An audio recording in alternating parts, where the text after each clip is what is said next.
नमस्ते, स्वागत छ। नमस्कार। हिजो भर्खरै काँडाघारीमा समाजसेवी शर्मिला वाइवामाथि रड प्रहार भयो। यो घटनालाई कसरी हेर्नु भएको छ?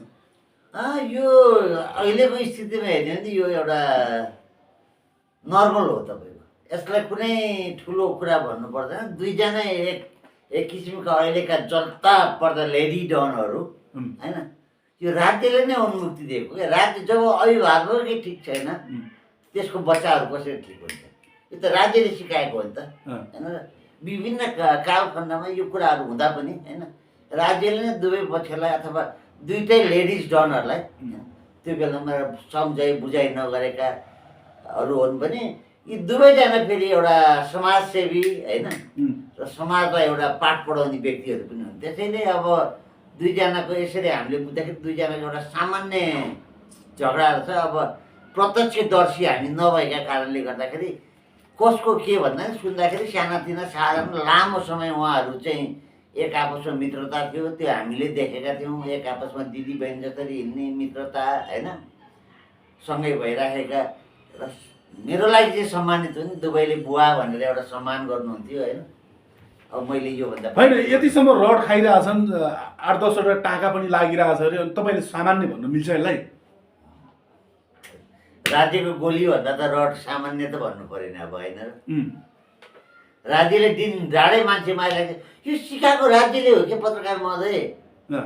यदि राज्य सही थियो भने एउटा खुल्ला ठाउँमा तपाईँको उहाँहरूले जहाँनिर रड प्रहार भयो, जहाँनिर चाहिँ उहाँले भनेअनुसार हान्नलाई, शर्मिलाले हान्नलाई इँटा स्वयं चाहिँ उसलाई खसेर रक्ताम्यो भयो। तर त्यो सिचुएसन हेर्दा र शर्मिलालाई हेर्दाखेरि त्यो उहाँकै इँटा खसेर चाहिँ लागेको चाहिँ होइन थियो होइन। पक्कै नै केही न केही प्रहार भएकै हुनुपर्छ। तर कसरी भयो, के कारण भयो, अब उहाँहरूको सानोतिनो लेनदेनको कारणले भन्ने पनि सुनिन्छ भने अलिकति राज्यकै कारणहरू हो कि? यो हाम्रो अभिभावक नै यस्तै छ, सरकार होइन त? त्यो कारणले यस्तो कुटपिट काटमार भनेर नर्मली भइसक्यो भन्नुहोस्। एकदम सिम्पल तपाईँको, एकदम सिम्पल। किनभने अब राज्यमा करणी जस्तो हेर्नुहोस् है, एउटा चाइल्डलाई, बच्चालाई रेप गरेर मारेका छ होइन, अझसम्म खोज तलास छैन। एउटा ठुला पार्टीका बनाउँदो नेता मन्त्री भइसकेको मान्छेले एउटा त्यही पार्टीको एउटा चल्ता पूर्जा लेडिजलाई चाहिँ करणी गरेछ, रेड ह्यान्डेड, तपाईँको सबै प्रमाण छ, मुद्दै दर्ता हुँदैन होइन। अब भनिसके पछाडि शर्मिला वाइवाले जुन रड खाइन्, रड प्रहार गरिदियो, अब यसलाई कारबाही केही हुनेवाला छैन? यो कुटाइ खानेले खायो, कुट्नेले कुट्यो, यो त्यतिकै सामान्य नै हो भनाइयो तपाईँको? सर्वप्रथम त शर्मिला नानीको स्वास्थ्यको शुभ स्वास्थ्यको कामना गर्दछु, स्वास्थ्य लाभको कामना गर्दछु। त्यो सिम्पल हो तपाईँको, के चाहिँ हुन्छ र? होइन, यसरी मिल्ने साथीहरू शर्मिला वाइवा, शर्मिला श्रेष्ठ राई एकदम मिल्ने साथीहरू पनि हुन् होइन। यसरी सँगै हिँडेको, सँगै एउटै ठाउँमा खाएको, जहाँ जाऊ जुनसुकै लफडामा पनि हामी सँगसँगै देख्थ्यौँ। तर एक्कासी यिनीहरू दुवैजनामाथि यसरी मनमुटाव भएर यसरी कुटाकुट गर्नु राजनीतिक छिरेको छ यसमा? धन्यवाद, धन्यवाद, सही हो। एउटै थालमा मार्सी भात खाएको दुर्गा प्रसाई, प्रचण्ड र केपी शर्मा ओली पनि हो नि त हो। आज एक आपसले स्विच एन्ड साइडको अर्डरसम्म भइसकेको छ भने त यो राज्यले सिकाएको हो क्या? पत्रकारमा चाहिँ राज्यले सिकाएको हो क्या? हेर्नुहोस् त, आज दुईवटा ठुला पार्टीहरूको ऊ चाहिँ एक आपसले बोलेछ, भोलि यही छुट्नु नि त। यही हाम्रो सम्मानित प्रधानमन्त्री होइन, मलाई मदन भण्डारी मार्ने सुपारी दिएको थियो भन्ने। आज उनीहरूसँग सरकारमा तालमेल छ। होइन, यस्तो कुराहरूलाई सामान्य भन्न मिल्ला र अलिकति अप्ठ्यारो ठाउँमा लगाएर फ्याट्ट मर्देको भए के हुन्थ्यो होला अवस्था?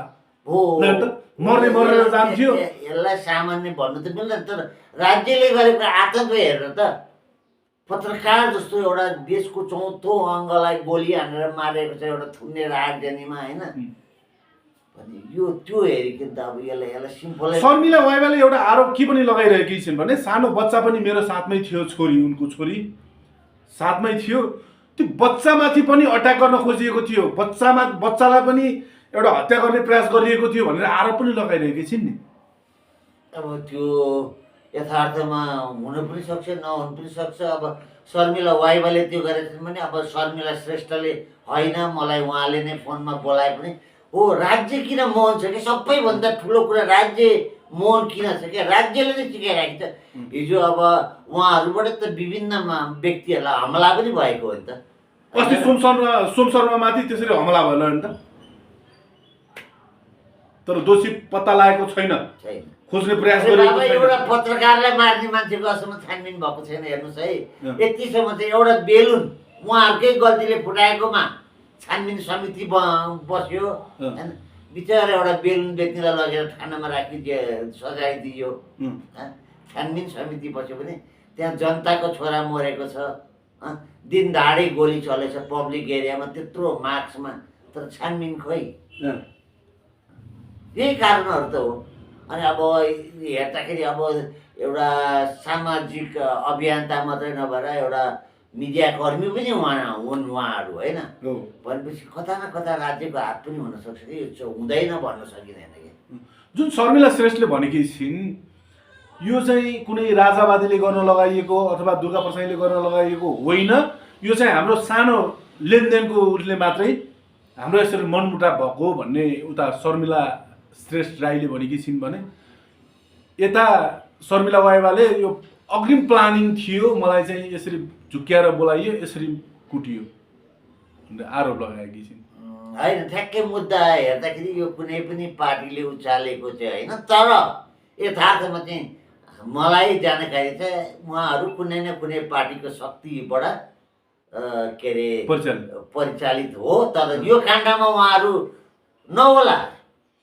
होइन यो काण्डमा पार्टीकै तर्फबाट शर्मिलालाई हान्नुपर्ने त्यो मैले देखेको छुइनँ शर्मिला तर उहाँहरू पनि पार्टीको खोल ओढेर होइन कसैलाई दिदी र कसैलाई भाउजू भनेर खुट्टा ढोग्ने चाहिँ हो यिनीहरू त दुवैजना शर्मिला श्रेष्ठ र शर्मिला वाइबा भने त एकदम जुझारो एकदम हक्की लेडी डन भनेर पनि चिन्ने गरिन्छ पछिल्लो समय लेडी डनै हो होइन चिन्नेको होइन लेडी डनै हो त यसरी आपसमा यसरी झगडा गर्नु अथवा यसरी कुटपिट गर्नु होइन ज्यानै लिने सम्मको प्रयास पनि गरिनु भन्ने जस्तो कुरोहरू पनि आयो यो चाहिँ कारण चाहिँ राजनीतिकै भनाइ हो तपाईँको राजनीतिकै हो भनेको यो हेर्नुहोस् न अहिले पार्टीका लडाइँ पार्टीभित्र पनि 2-3वटा भागहरू एउटै पार्टीभित्र 2-3वटा गुट एउटाले अर्कोलाई लडाइँ अर्कोले अर्कोलाई लडाइँ तपाईँ देखिराख्नु भएको जस्तो अहिले शर्मिला वाइबा स्तुपा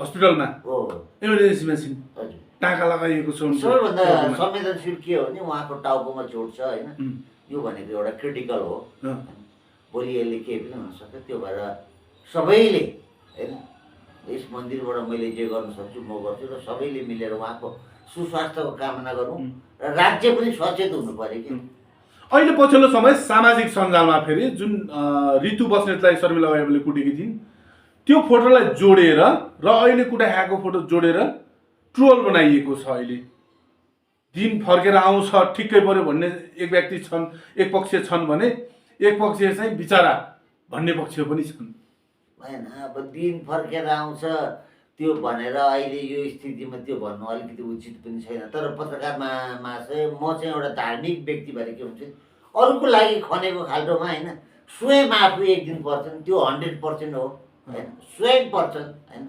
कसैलाई मार्छु भन्दा आफै मरिन्छ होइन यो स्वयं हो त्यो कता कता अलिकति मिल्दोजुल्दो चाहिँ देखिन्छ नि अब यिनीहरूको मुद्दा कहाँसम्म पुग्ला त केसम्म होला अथवा सत्य तथ्य छानबिन होला कि नहोला दोषीलाई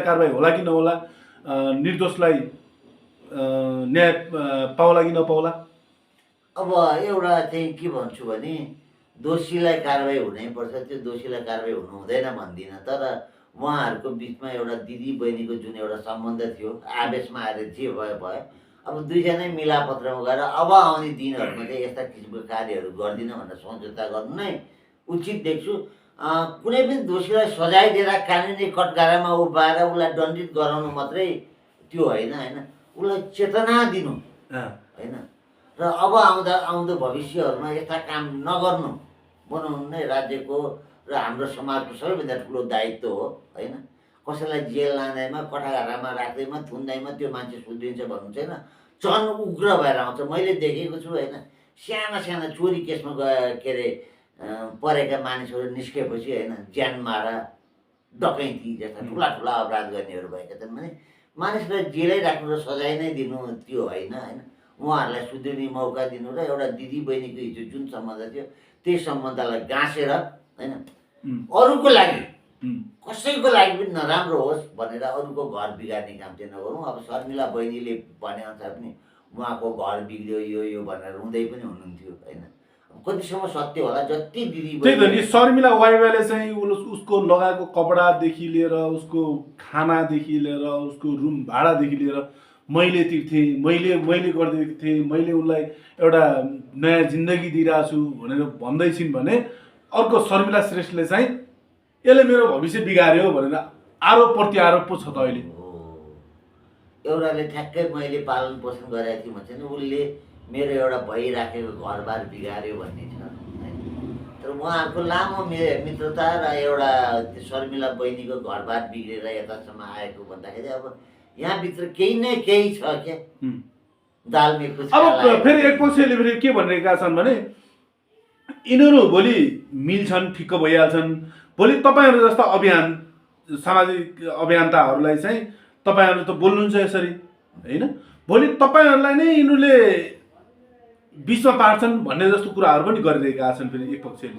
त्यो नहोला भन्न नै सकिँदैन होइन। अहिलेको कालमा त्यो छन् भने फेरि उहाँहरू भनेको अलिकति खतरा डन पनि हो डन होइन। त्यो कारणले त्यो नहोला भन्न सकिँदैन।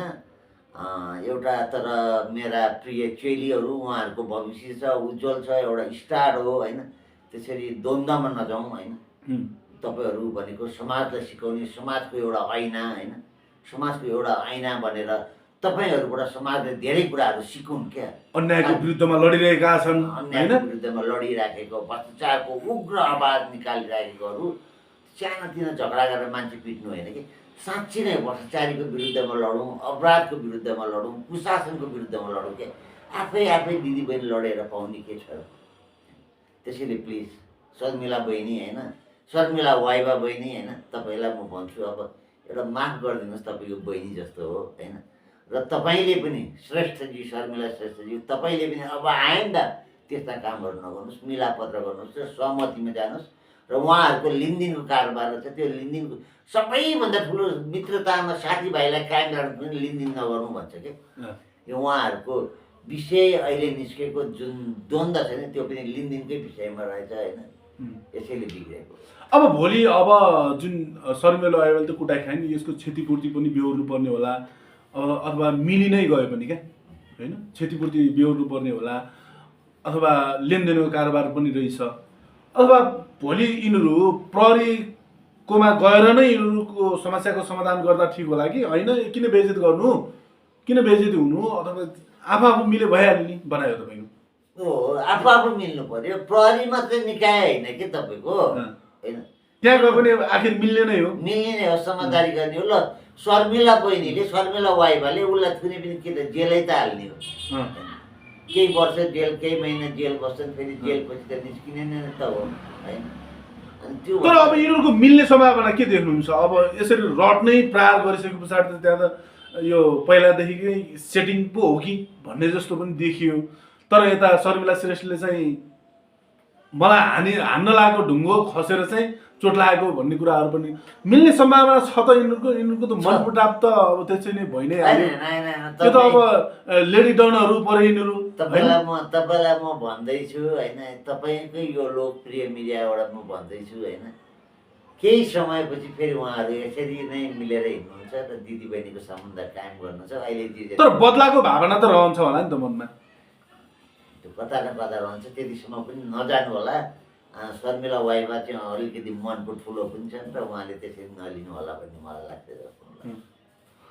तर जब शर्मिला श्रेष्ठले कुटिसके पछाडिको कुरा है, फेरि शर्मिलालाई खोज्दै शर्मिला घरसम्म पनि पुगिन् रे, के भयो भन्ने कुराहरू। त्यहाँ माया हेर्नुहोस् त, जतिसुकै झगडा पनि माया त रहेछ नि त। हामीले पनि सिन देख्यौँ, घरसम्म रहेछ, घरमा नरहेछ उहाँ होइन भनेर त्यहाँसम्म जानु भने कति के खर्च लाग्छ, आइज म दिन्छु, 1 मिनट पनि राख्दिनँ तेरो पैसा भन्ने जस्तो कुराहरू पनि गरिरहेको थियो। त्यो पश्चाताप हो, यो पश्चाताप हो। रिसको आवेशमा जे गर्यो होइन, त्यो गर्नु हुँदैन। त्यो त क्षणिक सोचले मान्छेलाई हाम्रो किन भन्छ भने कतिपय मानिसहरूलाई यो कुरा थाहा छैन। र नेपालमा के छ भने एउटा कुरा तपाईँको ड्राइभिङ सेन्टर छ तर ड्राइभिङ स्कुल छैन क्या तपाईँको। हाम्रो ब्रेनले 0.2 सेकेन्डमा काम गरिराखेको हुन्छ। जब हामी कहीँ ड्राइभ गर्छौँ त्यो बेला 0.7 सेकेन्डमा काम गरेको हुन्छ। त्यसले के गर्छ तपाईँको एक्सिडेन्टली हुनसक्छ क्या। रिस भनेको नि त्यही हो क्या तपाईँको। त्यो 0.2 सेकेन्डमा click click click 3 time click भएपछि त्यो हानिहाल्छ क्या। आत्महत्या गर्ने मान्छेहरू पनि त्यो बया प्रि प्लान गरेर म मर्छु भन्दैन क्या। घरबाट निस्केको मान्छे बेलुका फर्केर आउँदैन, त्यो हो। त्यसैले त हामी योग गरौँ, मेडिटेसन गरौँ। मान्छेको 24 घण्टामा 4 सेकेन्ड खुस्किन्छ, त्यही नै हो, त्यही झट्का परे हो। त्यो मैले अघि नै भने नि 0.2 सेकेन्डमा चाहिँ हाम्रो दिमागले क्लिक गर्छ। Click click click 3 time click गरेपछि त्यो मान्छेले त्यही कार्य गर्छ। त्यसैले हाम्रो पुर्खाहरूले भने चाहिँ हाम्रो पुर्खाहरूको प्रत्येक भनाइमा साइन्स छ क्या, विधि छ क्या, सत्यता छ क्या। त्यसैले त के अरे जहिले पनि सकारात्मक सोच, सकारात्मक बोल, जो पाए त्योसँग सङ्गत नगर, कुसङ्गत नगर, सुसङ्गत गर भन्नुको कारण नै त्यो हो। भएको यही हो। अब भने पछाडि शर्मिला श्रेष्ठ अहिले स्तुपा होटलमा के अरे स्तुपा हस्पिटलमा छिन् शर्मिला वाइबा। हजुर, भेट्न जाने सम्भावना देख्नुहुन्छ र यहाँले? जानुपर्ने हो, तर मैले जहाँसम्म भेट्न जानुहुन्न। अलिकति डर पनि होला उहाँलाई। जानुपर्ने हो। यिनलाई भोलि ल यदि कानुन प्रक्रियामै अगाडि बढिन् भने शर्मिला वाइबा कस्तो खालको कारबाही होला? यो त ज्यान मार्ने उद्योगमा जान्छ। हजुर, ज्यान मार्ने उद्योगमा जान्छ। हजुर। कति वर्षसम्म? यसको त 3 वर्षदेखि 12 वर्षसम्म कैद हुन्छ तपाईँको होइन। त्यो टाउकोमा छ। यसको पनि विभिन्न ऊहरू हुन्छ तपाईँको। टाउको घाँटीभन्दा तल, बिच भागसम्म, खुट्टामा, घुँडाभन्दा तल, घुँडाभन्दा माथि, कम्मरसम्म, कम्मरदेखि माथि, यो आङभन्दा माथि टाउकोमा। यो सेन्सिटिभ विषयमा छ होइन। तर फेरि ज्यान मार्ने उद्योग लगाउनलाई उसलाई संरक्षण गर्ने, उसले नजोगाएको भए ऊ मर्ने भन्ने यो प्रमाणित पनि हुनुपर्छ होइन। कतै एक हानिहाल्यो त्यो भने त्यसलाई झाइ झगडामा पनि जान्छ। तर अहिलेको क्रिटिकल मुद्दा र शर्मिला वाइबाले भनेको बयानलाई स्वीकार्ने हो भने ज्यान मार्ने उद्योगमा जान्छ होइन, जसको 3 वर्षदेखि 12 वर्षसम्म कैद सजाय छ कानुनले। शर्मिला वाइबाले हाल्लिन् त? अब हालिन् भने किन हामी जेल जान्छौँ? डलिटी पनि खोल्दैन यस्तो मुद्दा। एक्चुअली माफी दिइन् भने अथवा माफी मागिन् भने चाहिँ के हुन्छ यो अवस्था? कानुनी राज्यमा मुद्दा फिर्ता लिने चलन छ होइन। मुद्दा फिर्ता लियो भने सबैभन्दा राम्रो त्यो हो। कसैलाई जेलमा थुनेर पनि न त शर्मिला वाइबा बहिनीलाई नै के फाइदा हुन्छ भने, न त शर्मिला श्रेष्ठ झन् उग्र भएर निस्किन्छन् होइन। जेलमा गएर कोही पनि मान्छे सुध्रिँदैन। यो हुन त मैले तपाईँलाई अघि पनि भनिहालेँ, यो चाहिँ प्लानिङ, धेरै अगाडिदेखिको प्लानिङ थियो भन्ने एउटा आरोप पनि आएको छ होला त? हुन सक्छ यो प्लानिङ होइन। त्यसैले वाहियात कुरा नभनौँ। यो आवेशमा आएर एक आपसमा हान्यो। किनभने केही समय अगाडि त उहाँहरू दिदी बहिनी जस्तै गरेर यसरी मिलेर हिँड्नुहुन्थ्यो नि। लामो समयदेखि ठुलो प्लानिङ कसरी भन्न सकिन्छ? यो वाहियात कुरा नगरौँ होइन। यो होइन, केही पनि होइन, अथवा यो तिम्रो मिल्ने साथीहरू हो, दुईजना आपसमा झगडा भयो, मिलेरै जाँदा राम्रो भने तपाईँको होइन? त्यही नै होइन। मिलेर जानुहोस्, उच्च हुन्छ, उच्च सोच्नुहोस्। अब आउँदा जीवनहरूमा कदापि यस्ता नगर्नुहोस् र तपाईँहरूको आत्मीयता अझ बढोस् होइन।